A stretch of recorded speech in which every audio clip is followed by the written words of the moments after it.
Hi అండి. నేను మీ పావని. ఈరోజు రెసిపీ వచ్చి బెండకాయల ఫ్రై అండి. ఎంతో టేస్టీగా ఉంటుంది. నేను చేసినట్టు ఇంట్లో ట్రై చేయండి. బాగా టేస్టీగా ఉంటుంది. ఇలా నేత బెండకాయలు తీసుకున్నా అండి. బాగా వాటర్తో క్లీన్ చేసుకొని తడి లేకుండా తుడుచుకొని ఇట్లా కట్ చేసి పక్కన పెట్టుకోవాలండి. మీడియం సైజు చూడండి, ఈ విధంగా కట్ చేసుకోవాలి. ఇప్పుడు మనము 2 ఉల్లిపాయలు, ఒట్టిమిరపకాయలు, కరివేపాకు, పోపు దినుసులన్నీ నేను కట్ చేసి పెట్టుకొని పక్కన పెట్టుకున్నానండి. ఇప్పుడు మనము స్టవ్ ఆన్ చేసుకొని బాండీలు పెట్టుకోవాలండి. చూడండి, ఈ విధంగా బాండీలు పెట్టుకోవాలి మనము.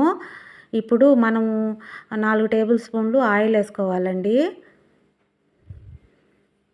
ఈ విధంగా 4 టేబుల్ స్పూన్లు ఆయిల్ పడుతుంది. ఇప్పుడు ఆయిల్ హీట్ ఎక్కింది కదా, మనం పోపు దినుసులు వేసుకున్నామండి.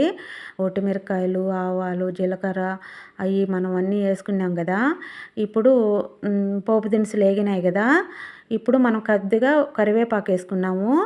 చూడండి, ఈ విధంగా కరివేపాకు వేసుకున్నాము. ఇప్పుడు మనం కట్ చేసుకున్న ఉల్లిపాయలు కూడా వేసుకున్నామండి. చూడండి, ఇట్లా కట్ చేసుకున్న ఉల్లిపాయలన్నీ వేసుకున్నాం కదా. ఇప్పుడు మనం కలబెట్టుకోవాలండి. మనము లైట్ బ్రౌన్ కలర్ వచ్చిందాక కలబెట్టుకోవాలి నీట్గా, పోపు మాడకుండా. ఇప్పుడు మనము కట్ చేసి పెట్టుకున్నాం కదా బెండకాయలు వేసుకోవాలండి. ఇప్పుడు బ్రౌన్ కలర్ వచ్చినాయి కదా ఆనియను. ఇప్పుడు మనం కట్ చేసుకున్న బెండకాయలు వేసుకోవాలండి. చూడండి, ఈ విధంగా కలుపుకోవాలి మనము. నీట్గా అంతా కలిసేట్టుగా నీట్గా అంతా కలుపుకోవాలండి. ఈ విధంగా మనము కొద్దిగా ఇప్పుడు పసుపు వేసుకున్నామండి. నేను ఒక స్పూన్ పసుపు వేసినాను. ఎందుకంటే మనకు బెండకాయలో జిగురు ఉంటుంది కదా, మనం ఒక స్పూన్ వేసినామంటే ఏగొద్దు జిగురు అంతా పోతుందండి. చూడండి, సాల్ట్ కూడా వేసుకున్నాను. పసుపు సాల్ట్ వేసుకున్నామంటే చూడండి, జిగురు ఉన్న పోపులో ఏగొద్ది మనకు జిగురు అనేది ఉండదు.